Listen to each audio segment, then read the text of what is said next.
19 सितंबर से विधानसभा का सत्र शुरू हो रहा है और विपक्ष अभी से राज्य सरकार को घेरने की रणनीति बनाने में जुटा है। विपक्ष कानून व्यवस्था, अपराध के साथ भ्रष्टाचार के मुद्दे पर सरकार को घेरेगा। विधानसभा सत्र की रणनीति को लेकर नेता प्रतिपक्ष गुलाब चंद कटारिया ने फर्स्ट इंडिया से एक्सक्लूसिवली बातचीत की और कहा कि विपक्ष पूरी तरह से राज्य सरकार को घेरने के लिए एकजुट है। कटारिया से खास बातचीत की हमारे सहयोगी ऐश्वर्य प्रधान ने। नेता प्रतिपक्ष गुलाब चंद कटारिया हमारे साथ मौजूद है। हम कटारिया साहब से बातचीत करेंगे कि इस बार रणनीति क्या होगी और कौन से बड़े मुद्दे होंगे जिनके आधार पर राज्य सरकार को घेरा जाएगा। तो क्या है कि इस बार राज्य सरकार की सबसे बड़ी अगर असफलता रही है तो लॉ एंड ऑर्डर की रही है, क्योंकि सांप्रदायिक विद्वेष के भी कई घटनाएं करौली या कई जगह हो चुकी है। निरपराध लोगों को सर कलम करने की घटनाएं भी इस बार हुई है। महिलाओं के प्रति दुराचरण के एक से एक बढ़कर के काम हुए। छोटे बच्चों को मारने के कारण से विद्यालय के अध्यापक के द्वारा उसके द्वारा भी एक तरह से उनकी हुई है। और मैं ऐसा मानता हूं कि ऐसा जंगल राज इस समय हो रहा है, कोई इसका नहीं। मुख्यमंत्री दुनिया की तो पंचायत करता है, लेकिन स्वयं जिसका गृह मंत्री है उसके बारे में एक शब्द ही नहीं बोलता है।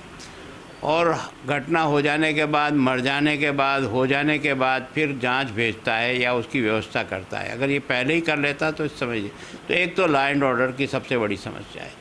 इस समय जानवरों में, पशुओं में भी पी नाम की एक बहुत तगड़ी बीमारी जिसमें लाखों पशु उससे बीमार हैं और हज़ारों की तादाद में मौत के घाट उतर रहे हैं।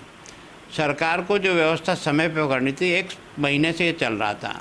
अब कल मुख्यमंत्री ने 30 करोड़ रुपया रिलीज करने की जो बात कही है, मैं सोचता हूँ यही अगर 15-20 दिन पहले करते तो शायद हो सकता है रिलीफ मिलता।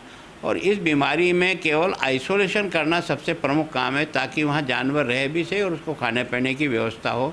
सरकार ने इस बारे में कोई चिंता अभी तक तो नहीं की, बाकी इसको करना चाहिए। कटारिया साहब, एक बड़ा सवाल ये है कि आप पर भी आरोप लगते हैं कि विपक्ष तो एकजुट होता ही नहीं है, विपक्ष सड़कों पर दिखाई नहीं देता है।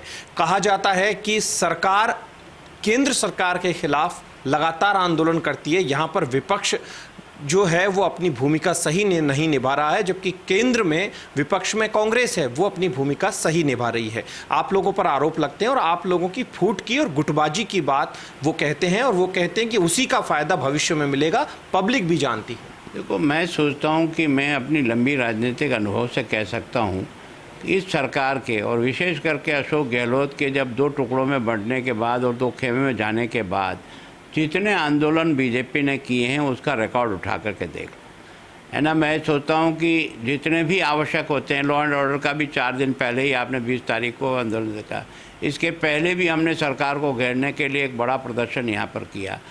धरने प्रदर्शन तो मैं सोचता हूँ पार्टी के ठेठ मंडल स्तर तक के कार्यक्रम है, जिला स्तर पर रैलियाँ है, विरोध है, ये सब हो रही है। तो केवल इनका कहने की बातें हैं। और कांग्रेस का जो कुछ भी विरोध है वो उसके 2 नेता कहीं ईडी में फंस नहीं जाएं, उनको बचाने के लिए अपनी पूरी ताकत लगा करके ईडी का विरोध करना ही उनका एकमात्र मकसद बन करके जाकर के डेरे तंबू दिल्ली में डाल करके बार बार बैठे हैं, सरकार चलाने का काम नहीं। तो मैं सोचता हूँ कि ये जांचें तो पहले भी हुई है, हम लोगों के खिलाफ भी हुई है। हमने तो सड़क पे उतर करके इन सरकारी एजेंसी का इस प्रकार का विरोध नहीं किया है। तो नेता प्रतिपक्ष गुलाब चंद कटारिया साहब ने हमसे बातचीत की है। विधानसभा सत्र को लेकर राज्य सरकार को, कांग्रेस को किस तरीके से किन मुद्दों के आधार पर घेरा जाएगा, और इनका कहना है कि बीजेपी के विधायकों की अनुपस्थिति नहीं रहती है, तमाम विधायक उपस्थित रहते हैं और जिस तरीके से राज्य सरकार काम कर रही है, सरकार नाम की व्यवस्था नहीं है। हालांकि आरोप प्रत्यारोप का दौर सियासत में चलता है। बहरहाल देखना होगा कि इस बार के विधानसभा सत्र में क्या कुछ देखने को आता है और आम जनता है वो किन की बात को स्वीकार करती है, विपक्ष और सत्ता पक्ष दोनों में किसे अपना समर्थन भविष्य में देती है। विपक्ष अपना काम करता है, सत्ता पक्ष अपना काम करता है। संजय के साथ ऐश्वर्य प्रधान, फर्स्ट इंडिया न्यूज़, जयपुर।